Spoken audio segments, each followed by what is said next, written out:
રાવણ કરે રામની ભક્તિ, રામ પર છે અપાર શ્રદ્ધા. કટુ વચનનો આજે પણ અફસોસ. એક સમયે રામાયણ શરૂ થાય એટલે દરેક શેરી સુમસાન થઈ જાય અને રામાયણના રામ હોય કે રાવણ, કોઈ નહીં હોય જે આ પાત્રોને ઓળખતું ન હોય. ત્યારે રામાયણમાં રાવણનું પાત્ર ભજવનાર અરવિંદ ત્રિવેદીએ વાસ્તવિક જિંદગીમાં રામના મોટા ભક્ત છે. તેમણે મોરારી બાપુના હસ્તે તેમના ઘરમાં રામ ભગવાનની મૂર્તિની પ્રાણ પ્રતિષ્ઠા પણ કરાવી છે.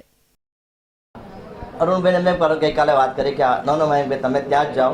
ખરેખર અરવિંદભાઈને તો હું બી બહુ ચાહક છું, પણ જે એમને વ્યવસાય તરીકેનો જે રોલ કર્યો, રાવણ તરીકેનો રોલ કર્યો, અને એ રોલ કર્યા પછી બી જે એમના દિલમાં રામ હતા એ હું ક્યારે પણ નથી ભૂલી શકતો કે એ રામને જ હતા. કારણ કે જ્યારે બી કહીએ, જ્યારે બોલે રામનું જ વાત કરે. ખાલી પડદા ઉપર રાવણ હતો, બાકી દિલમાં 24 કલાક એમના મનમાં રામ જ છે.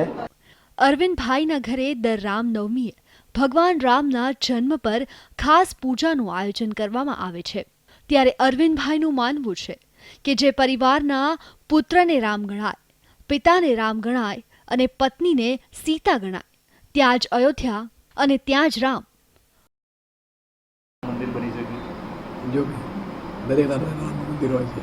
મારે રાહ જોઈ નથી પડી રામ મંદિર બનાવવા માટે. મેં રામજીનું મંદિર મારા ઘરમાં બનાવ્યું છે. કોઈ મને રોકી શકતું નથી. તમારા હૃદયમાં રામ હોવો જોઈએ, બસ. મંદિર બને કે ના બને એ જુદી વાત છે. આ શ્રદ્ધાનો વિષય છે. દરેક માણસ પોતાના ઘરમાં રામની મૂર્તિ ઊભી કરી દે, શું વાંધો છે? અયોધ્યાના રામ મંદિરની પણ અપેક્ષાઓ જે હાલમાં જ્યાં જ્યાં રામની મૂર્તિ થાય અયોધ્યા છે, આમ અયોધ્યા છે. આજે રામ મંદિર પર અયોધ્યામાં જે વિરોધના વંટોળ વાય છે તે દરેકને રામાયણના આ રાવણનો એક જ સંદેશ છે કે રામ મનમાં હોવા જોઈએ, પરિવારમાં હોવા જોઈએ. તેમની માટે વિશાળ મંદિરની જરૂર નથી. ઈશાન પરમાર, ETV ન્યૂઝ, સાબરકાંઠા.